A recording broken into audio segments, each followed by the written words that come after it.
Our entire city is grieving right now, and we know that our Native community is feeling that trauma quite acutely. We are making sure that every available resource is utilized to catch the perpetrators of these horrible crimes.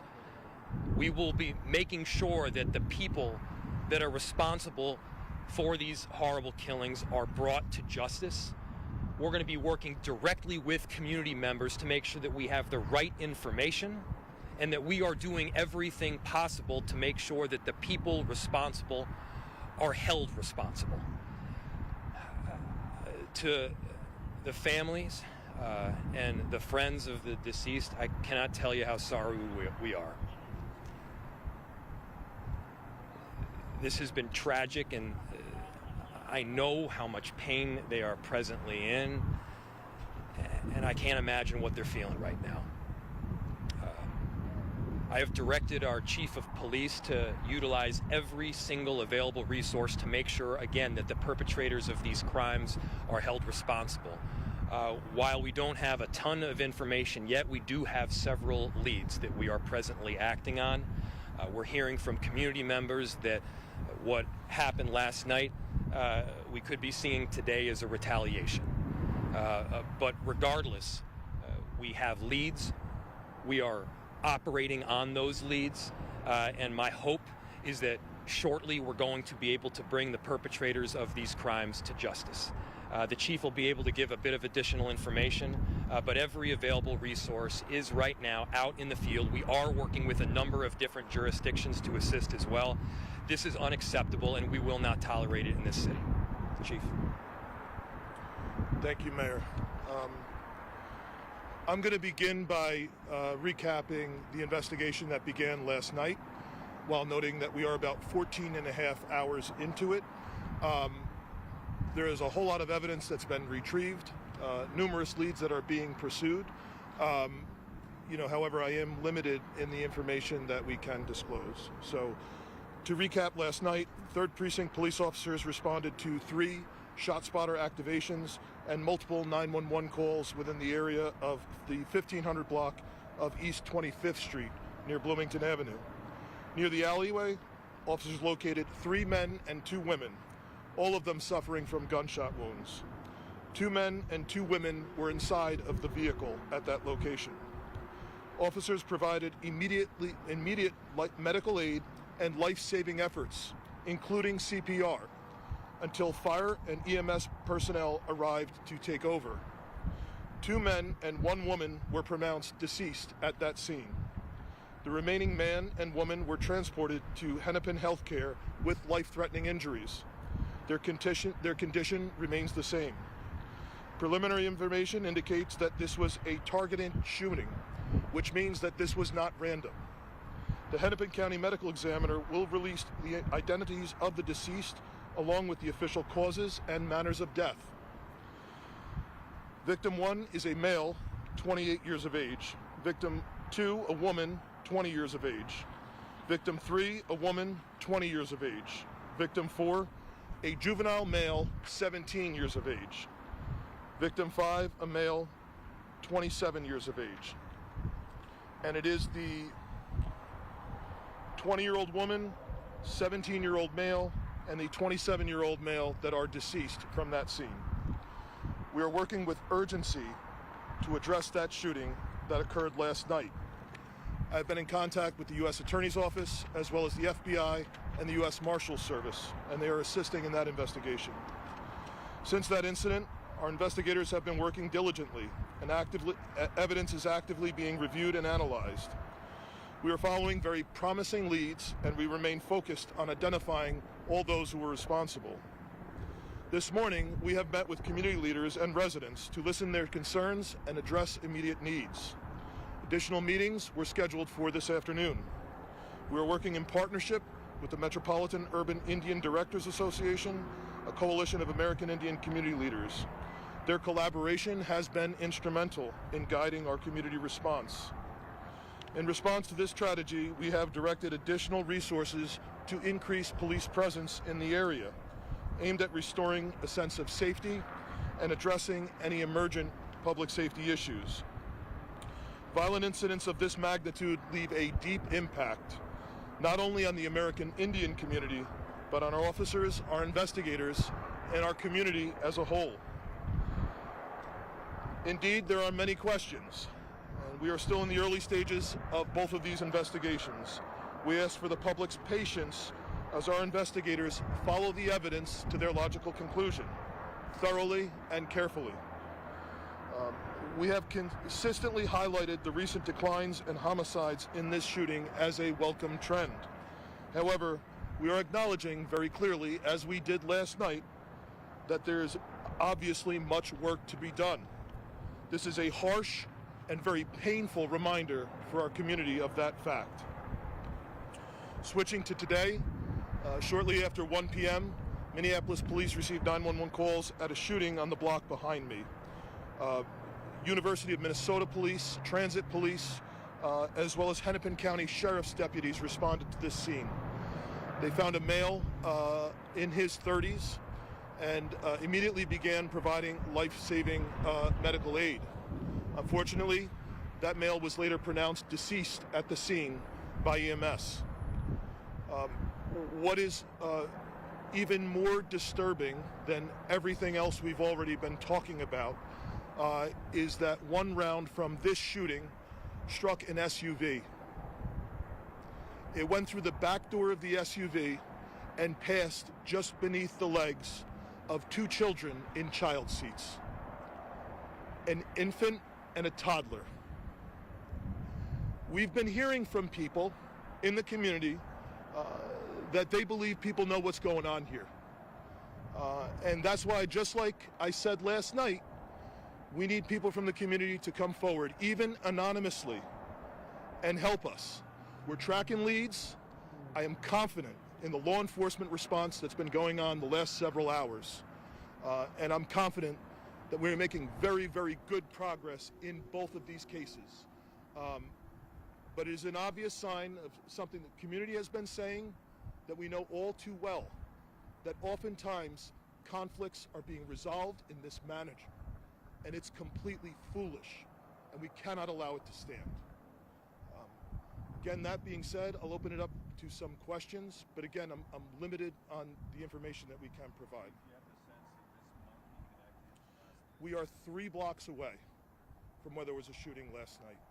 The community has been telling us they believe something is going on here.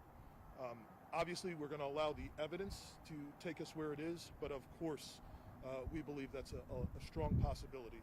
We're working with, as I mentioned, FBI, U.S. Attorney, Hennepin County Sheriff, the Transit Police, the University of Minnesota Police who are here. We're working on increasing visible police presence immediately in the areas here that are affected, as well as getting additional assistance in the investigation, technical assistance, as well as additional resources to bring everybody involved into custody. Yes. Well, I can tell you, obviously what we're seeing right now, as the community is saying, we believe something is going on here. And so oftentimes what is the case in the community violence that we see, particularly when we think there may be a connection or in some way associated with gang activity, that conflicts tend to be resolved in this manner. And we've just seen an outrageous amount of violence here just in the last 13 hours. And so while, every incident is tragic, this speaks to the urgency that we need to act to do what we need to do every step of the way to take people into custody as soon as possible. But we also need the public's help. With the public's help, it'll be faster. Chief, can you say what these conflicts are? I cannot. I cannot. Was there one?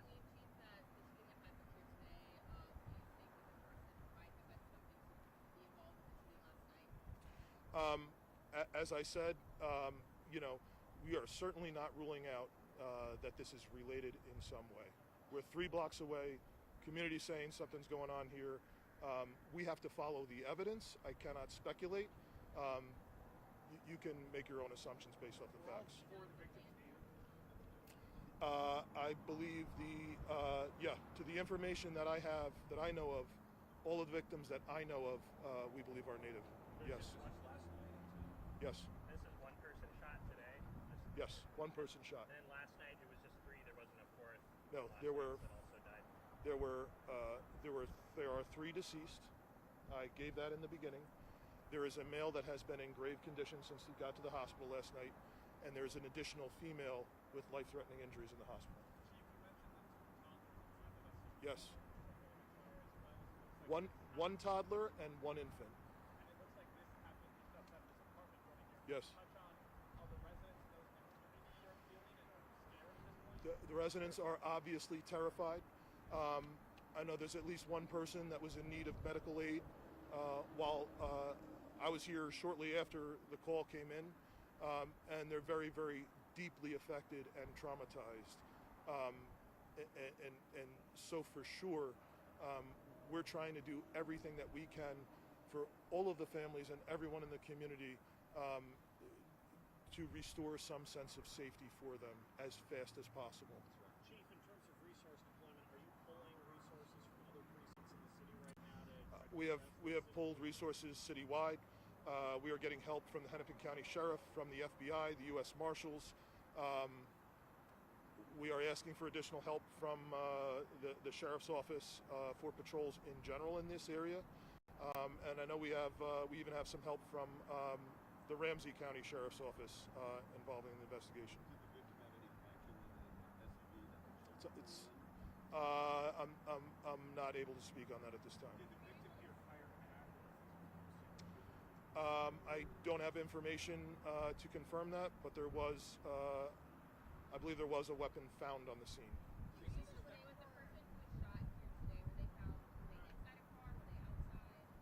The person found here today was on the street, yes.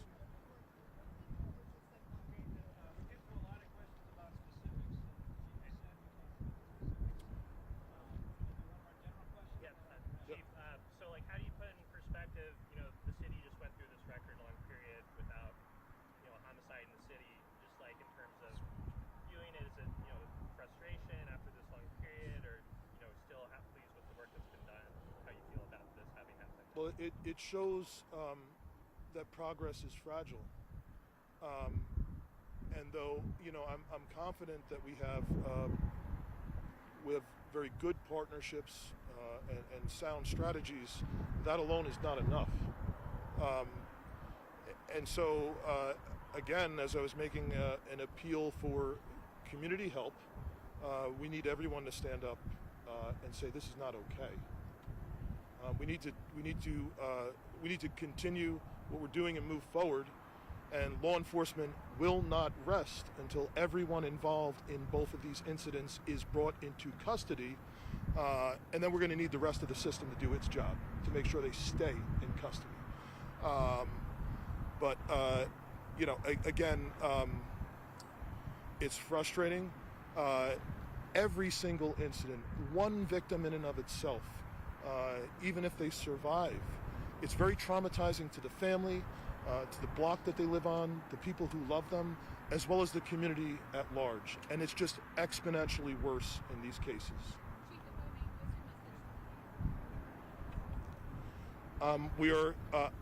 I was supposed to be in a meeting right now with community leaders. That got delayed, obviously, because of this.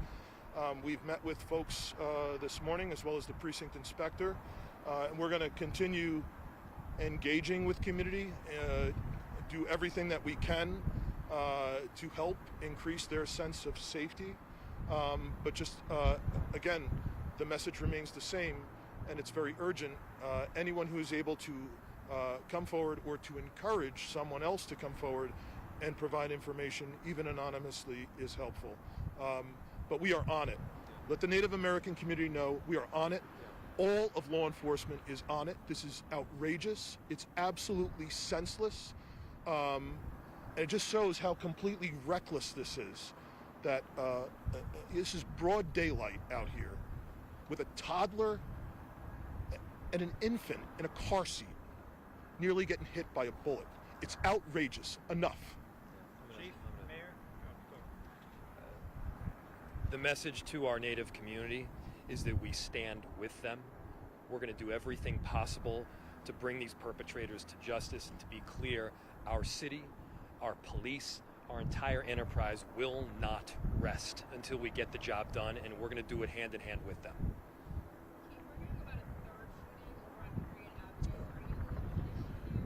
I don't have anything confirmed. I'm dealing with this. I heard the radio transmission myself. I don't know if anything is confirmed there yet, but we will be on that as well. Chief, Mayor, Yep. Thank you. Thank you. And to all the partners standing here, thank you for your flexibility and patience today. It meant a lot. Yes, sir.